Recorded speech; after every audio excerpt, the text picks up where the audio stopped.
I'm David Berger. I'm the CEO of University Hospital at Downstate. I've been the CEO there for almost 3 years. In September will be 3 years. And a disclaimer is I am really excited about digital health, regardless of what my title is and what I'm going to talk about. I think digital health long-term will ameliorate a lot of the disparities we see in the delivery of healthcare. However, it's not going to be a straight line to get there. There's going to be a lot of bumps in the road until we really achieve healthcare equity or healthcare justice. And I'm going to point out some of the issues, it's not comprehensive, some of the issues that pertain both to disparities in healthcare providers like the hospital I run, as well as disparities that impact individual patients. So this is University Hospital at Downstate. We changed our name. We are a small academic medical center. We have 350 beds, but usually our average daily census is about 160 to 170. We treat a population, I'll talk a little bit more about that is funded 85% by government payers, 50% Medicaid, 35% Medicare. So what does that mean? That means that our hospital does not generate a margin. So we struggle in terms of replacing capital and building out capital and systems. We don't have an innovation center. We don't have a lot of capacity to trial digital health innovations and be on the cutting edge of that. So, and then also, and I'll talk a little bit about this, we also, our basic digital infrastructure also is impacted by who our payer mix is. And for those of you who are not in healthcare delivery, most institutions and the NYPs, NYUs of the world have significantly lower Medicaid populations, and they supplement their deficits from Medicaid and Medicare through having really good commercial contracts. We can't do that. So where do we live? We live in the middle of Brooklyn. I don't have a pointer, but you see 27, there's a little thing next to Prospect Park. It's a little suitcase. That's us. We are in central Brooklyn. The dividing line, and I divide the Brooklyn into 4 quadrants based on Flatbush Avenue, which runs north-south, and Atlantic Avenue runs east-west. So the lower quadrant, where it says Dyker Beach Park, that's very working class, good insurer, NYU is there. You go to the top where it says IKEA, that's downtown Brooklyn by the Barclays Center. That's near where New York Presby has put up an office. If you go to the east of us, there is basically no other providers between us and Jamaica Hospital, which is a city hospital, all the way in Queens. And the reason is because of the patient population. So we know that health care disparities are a direct result of what are called social determinants of health. And what does that mean? That means education and access to quality education. It means access to healthcare and quality healthcare. And if you look at our neighborhood, it is a primary care desert. The COVID wiped out most of the primary care providers in central Brooklyn, and they have not significantly been replaced. So our patients have problems accessing healthcare. Neighborhood and build specifically, we have people who live in 5th floor walk-ups. We have issues with childhood asthma because of the environment. Economic stability, most of our patients live below the poverty line. And then there's social and community context in terms of support. We have a huge population of single women whose partner is incarcerated, 25% of the households. So huge social determinant of health issues that impact the health care and the health of the people in our community. So, like I said, I'm going to talk about the issues pertaining to the hospital as well as the issues pertaining to individuals. I put up this, and this is Epic, and the reason I put this up is because my providers have Epic envy. And what does that mean? I have another system, and when I got there, we had version 17. We were five versions behind the current version. And why is that important? Because first of all, it makes it very difficult for our users to function, meaning our providers, which contributes to burnout. The number one cause of burnout for physicians and nurses is the issue of having burdensome EHR. Second thing, if you don't have a good EHR, you can't document correctly, which impacts your quality data as well as your reimbursement. So because we're relatively small, independent, and also we don't generate a margin, we can't afford a system like Epic. And that's why my providers have Epic envy. So another major social determinant of health, and actually a super social determinant of health, is what is called the digital divide. And the digital divide, there's two main factors contributing to the digital divide, and that's access. Specifically, only 57% of people who earn less than $30,000 have home broadband. So think of that during the COVID pandemic and all the people trying to get care through telehealth. Not having broadband access is a major factor in being able to access digital healthcare. The other major issue and contributing to the digital divide is the issue of digital literacy, meaning people understanding how to turn on the computer and basically working it, how to navigate through the internet, how to search, assess the reliability of what they search, generate their own content and contribute to their digital health record, and finally, protecting privacy. This is my 86-year-old mom, and she is digitally illiterate. And this is a problem seen amongst seniors universally. 20% of people have some form of digital literacy. I've tried to teach my mom how to work an iPad and simple things, searching it, turning it on, looking at pictures, at least half a dozen times.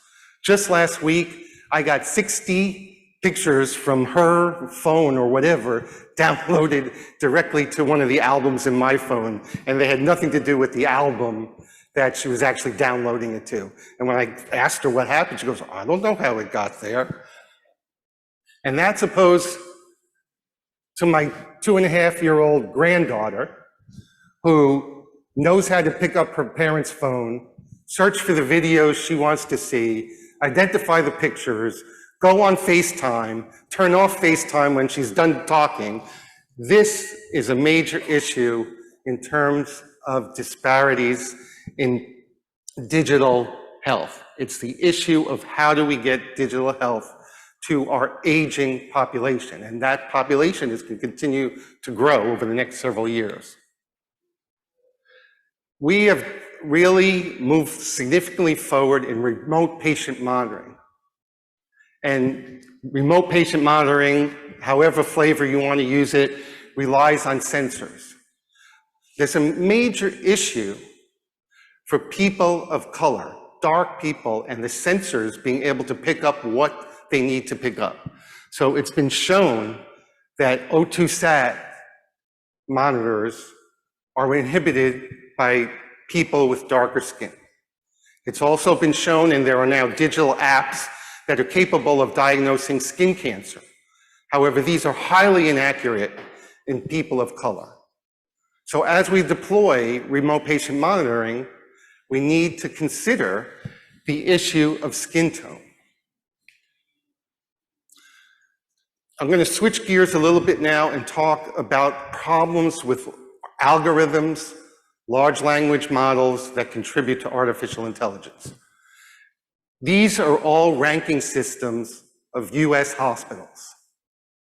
They all use different algorithms to come to their conclusions of rank for the various hospitals. There is no transparency within their algorithms. They keep them all secret. So it's very difficult to know what's in the algorithms. But the rankings determine who will come to your hospital, your ability to market your institution, how you look to insurers as well, meaning how you can negotiate contracts. The one thing that's in all of these algorithms about ranking hospitals is HCAHPS. It's the Hospital Consumer Assessment of Healthcare and Provider Systems, or the Patient Satisfaction Surveys, simply. And for 3 years, I've been banging my head against the wall, trying to improve our response to the HCAHPS and trying to increase our HCAHPS. There's multi-million-dollar businesses around this. Well, it turns out that 50% of my patients speak Haitian Creole. CMS only allows the HCAHPS to be translated into English, Spanish, Chinese, Russian, Vietnamese, Portuguese, and German. So none of the languages around the African diaspora. So we're negatively impacted because this is in the algorithms and this is CMS rule. Now, medical algorithms really are important to understand what's in the algorithm, and there's no transparency in most of the algorithms.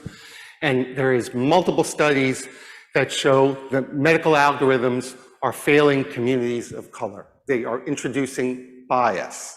And it may be unintentional bias, but they're introducing bias, and because most of these algorithms, the majority of patients, are not people of color.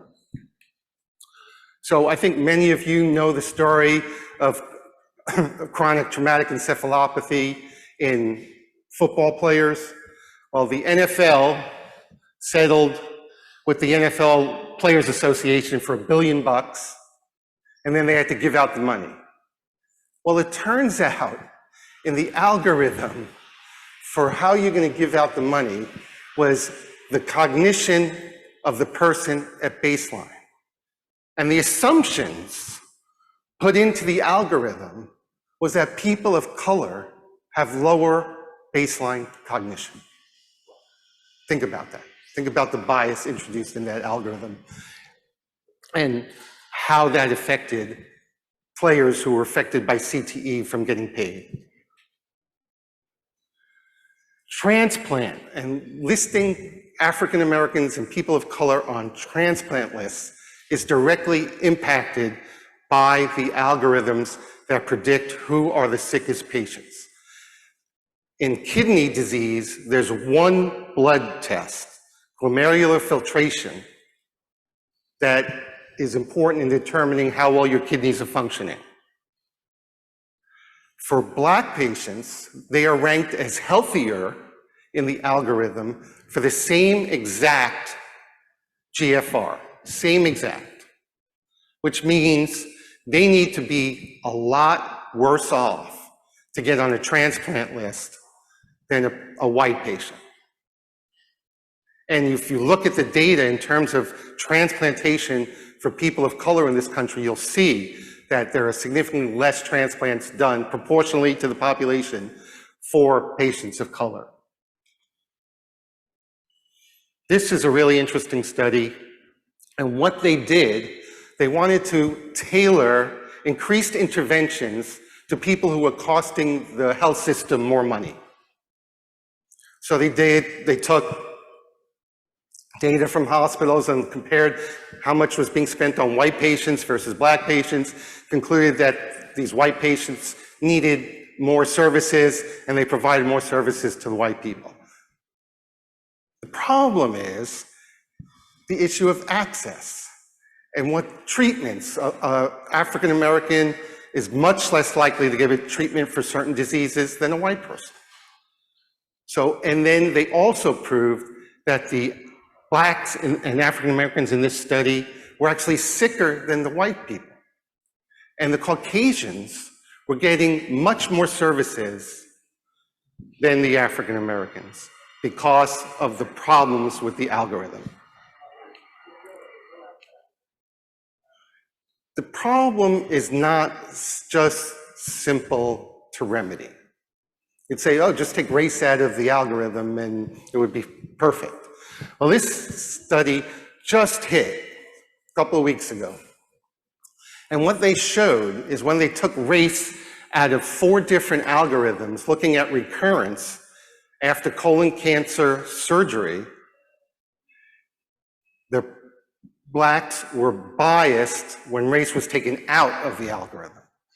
So it's not we could just have a blanket solution, oh, let's just take race out of all our algorithms. We need to be careful when we modify the algorithms to make sure that we aren't unfairly biasing different populations depending on what's included. It's not easy, but it is an issue. And the main issue is there's not a lot of transparency to these algorithms.